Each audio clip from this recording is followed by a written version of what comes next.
Selective outrage in corrections. Yes, it is there. Not being neutral. You have to be neutral as a correctional officer and as a ranking correctional staff member. We choose as people what offends us and what does not offend us. Well, in corrections, you have to have a tough skin. You can't be offended by everything. Today, I'm going to talk about selective outrage, though. When management punishes one person for the one thing, and another person does the same exact thing and they do not get punished. And then I want to talk about media and their selective outrage when it comes to corrections. You probably know what I'm getting at with that one. Let's talk about the first part first, when we talk about an officer. And I've seen this happen before, where an officer down here in Central Florida is investigated for an administrative issue. Criminal is a whole different animal. Administrative issue, did something wrong. It happens. If you're going to do a long career, you're going to make a mistake somewhere. But you make a mistake administratively, and you either get demoted or worse, terminated. And then another officer up north is investigated for the exact scenario. It's almost a carbon copy, because in corrections a lot of things happen that are repetitive, right? Well, that officer gets nothing. Just a verbal counseling. That's happened, folks. A lot of you out there know it's happened. Now, why does that happen? To me, that's selective outrage, because the department is picking and choosing who's going to get punishment. And in that scenario I just gave you, as in others I've seen, that was a good old boy. That person is riding along in the posse with the higher ups, okay? The poor officer down here in Central Florida is just doing their job. They don't know anybody up in the chain of command. They're just out there going to work every day doing their job. Made the same mistake as another one, and they get severe punishment. That happens. We even had a secretary that once said, you know, you ride along with us or don't ride along with us, and that's fine. But the ones that did not go along with him and his posse, as I called it, because he spread them out throughout the state of Florida, if you weren't part of the posse or into the hush mouth or protecting their side of the fence, you would get severe punishment, and their group got no punishment. And it was getting so obvious, it was getting painfully bad. So that is what I call selective outrage. Or let's just take it on a simple one institution, like a jail. You know, state prisons are run by management from up top all the way through the state. Let's take just a single institution or a single jail, and the warden or the colonel or the sheriff and the undersheriff and the jail administrator, they have their favorites that work in the jail. Oh my gosh, they can do no wrong. Nothing they do seems to be wrong, because they have been chosen as, you know, a chosen few, as we used to say. And they could get in trouble, like, I'll give you some examples, but no names. Let an inmate escape off a bus going to court.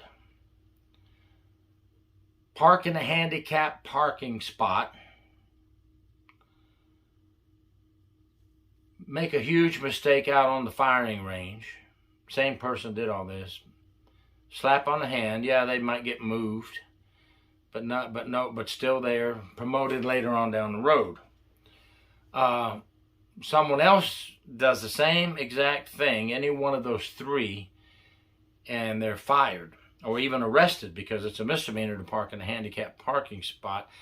Especially when you're in uniform, that doesn't look so good, because it's a lot closer to walk to where you're going, and I won't name the place.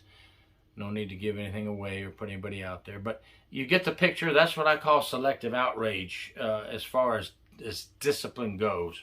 You have to be neutral in giving discipline. Fair is fair. You can't be a good leader if you're not neutral. You have to take the friendship out of the picture. You have to take the good old boy out of the picture, and you have to be fair across the board to everyone. And the sooner that starts to happen, the better the officers feel. The better the officers, the more the officers want to work for you. The more the officers don't feel like it's us versus them, or their group won't get in trouble for anything, but we will, or that kind of breaks everybody apart. As we called it in the military, the esprit de corps, the foundation of everybody working together. That kind of mentality breaks apart the cohesiveness of a unit that should be working together. Okay. The other part is the media. Selective outrage. We just had it happen. One facility has had 3 attacks on officers.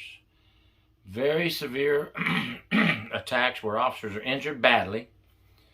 Separate incidents. And then 2 inmate suicides. Both the inmate suicides made the newspaper.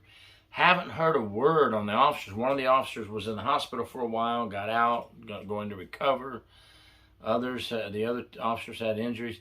Nothing on that. Well, the media tends to go with the bad news in corrections when it comes to, goes against the officers, okay?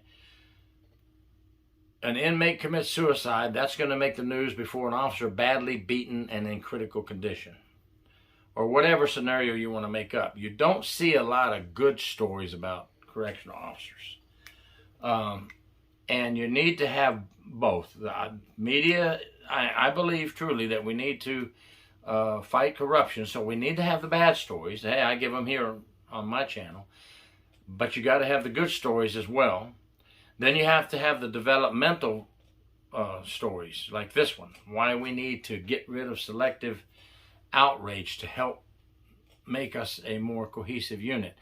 And we need the media to do the same thing. Make us look like what we are. People working in uniform to protect the citizens, to protect the people behind the razor wire. I don't know of any of my co-workers that got up in the morning, state or county, that says, hey, I'm going to get up and try to go harm one of the inmates today. I just never saw that happen. Now, you get attacked by an inmate, you darn well better defend yourself. And lots of times both the officer and the inmate were hurt. And we do have some bad apples, and I talk about them on my YouTube channel. And we need to get rid of those bad apples. But today is about selective outrage, and I just wanted to kind of bring that topic out there. How many of you have seen where, right there in your own institution, where one officer will get in trouble and then another officer does the same thing and they get in no trouble at all? Everything's just kind of swept under the rug. We can't have that, folks. Have to be neutral, fair, and impartial in our work. As a leader, you have to be fair and impartial and neutral. And as a correctional officer, you have to be fair, impartial, and neutral, right? You cannot pick out certain inmates that you don't like and do bad things to them or put them in bad positions. Treat all inmates the same, no matter what their charge is, right? Make life easier, folks. Thank you very much. Gary York, True Prison Stories. Please subscribe.